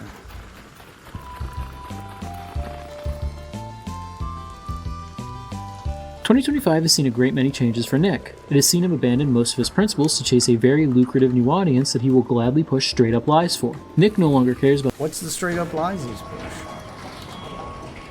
the quality of his coverage, self-policing his community, or listening to criticism of any kind. Instead, he would rather rake in tremendous amounts of money and... I've also heard him self-police his community many times, tell them not to harass people, tell them that, you know, if you're going to leave bad comments, do it in my chat, don't do it on their video. Yeah, like, he's actively tried to police them, which is more than you can say for denims. try to rock the boat as minimally as possible. I, for one, hope that in 2026, the general audience will start to see the lies that the Kleins and their orbiters have pushed, and will be more acceptable to have a nuanced position on the never-ending war between Ethan, Hassan, and Destiny. Hopefully in the new year, Nick can reevaluate some of his principles and actually address some of the major criticisms that have been levied against him. But with just how successful his biased coverage has been, that ultimately seems unlikely. Thank you to anyone who watched this all the way through. Your support. I did watch it all the way through. And I'm open to debate you, Junk Drawer Gaming. Are there even any gaming videos on your fucking channel? I'm open to debate you because I want to actually give pushback to your criticism. Oh, you've only got 3 videos on your channel. Oh, 5. I'm sorry, 5. And absolutely none of them are gaming. So I'm going to guess that you tried your hand at gaming, failed, deleted all those gaming videos, and then just started making commentary. But didn't bother to change your name from a gaming channel? Okay, well, whatever. No, I mean, I'm open to debate you because I want to see if you can back any of this stuff up when it's actually pushed to criticism, because there's a lot of grasping at straws from you here, bud. Oh, you've got a Twitter. Let's take a look at that. Drunk Drawer Gaming, what do you tweet about? Alright, Queeman roast fat idiot Nicholas DeOrio for pearl clutching at Hassan's.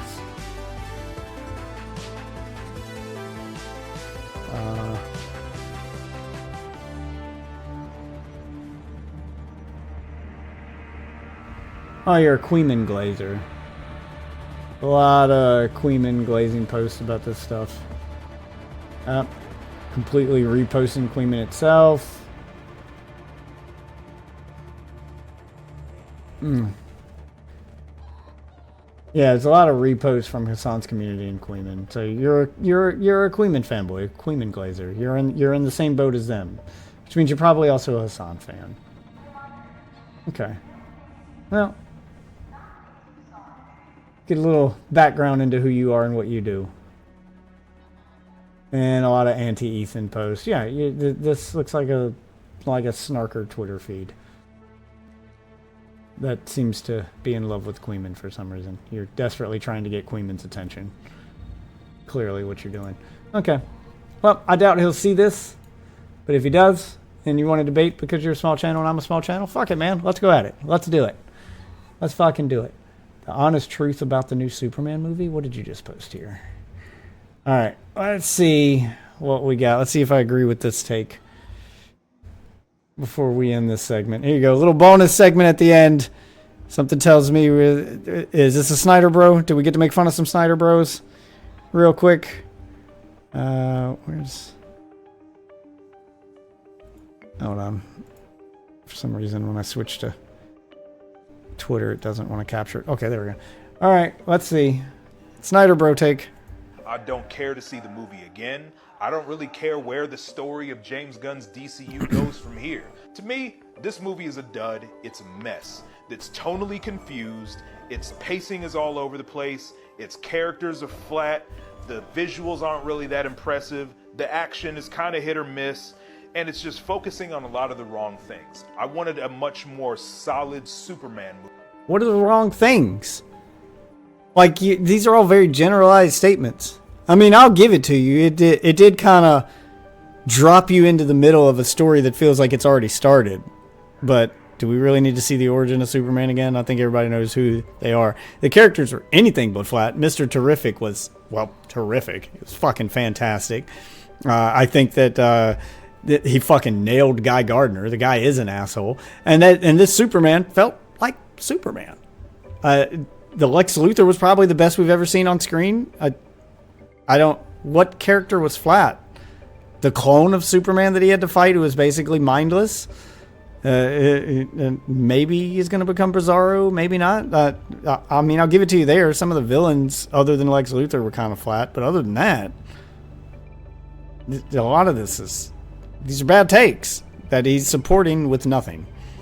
And instead, we got Mr. Terrific and his band of merry men.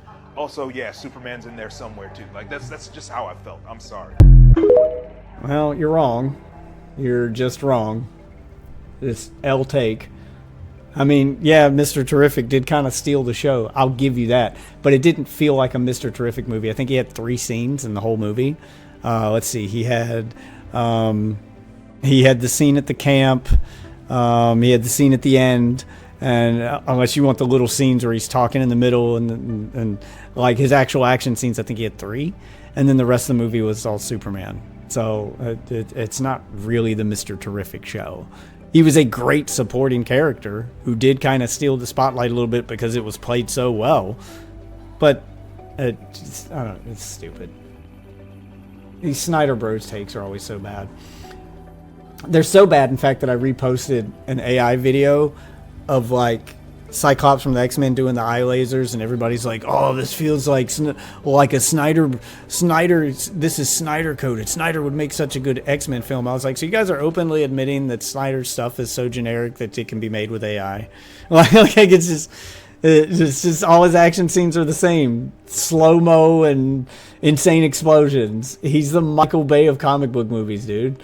Jesus. All right, that's gonna do it for tonight. It's 5 a.m. I need to be getting to bed. So that's going to do it for tonight's content. But we're back. That's probably going to be the first segment that I cut tomorrow into a video. And I'm trying to do it so that I get one segment from the stream the night before into a video the next day. And if I got time, I may edit more segments. But the main segment from every stream will become a highlight on the channel, will become a channel video, and the rest are considered bonuses that are there for channel members who want to watch the full VODs.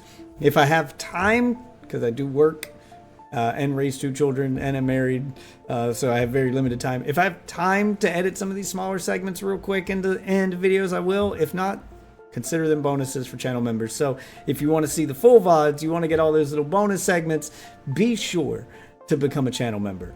If you're just enjoying the VODs and you want to see me cover the meat and potatoes stuff, the mainstream shit, if you will, well, you can get all that for free right here on YouTube. Be sure to subscribe. If I hit 1,000 subscribers, then I'll get monetization. Maybe I'll get some of that ad money, which will give me motivation or to find more time to really produce more content. For now, though, thanks for watching this one, and I'll see you wonderful witches in the next one. Peace.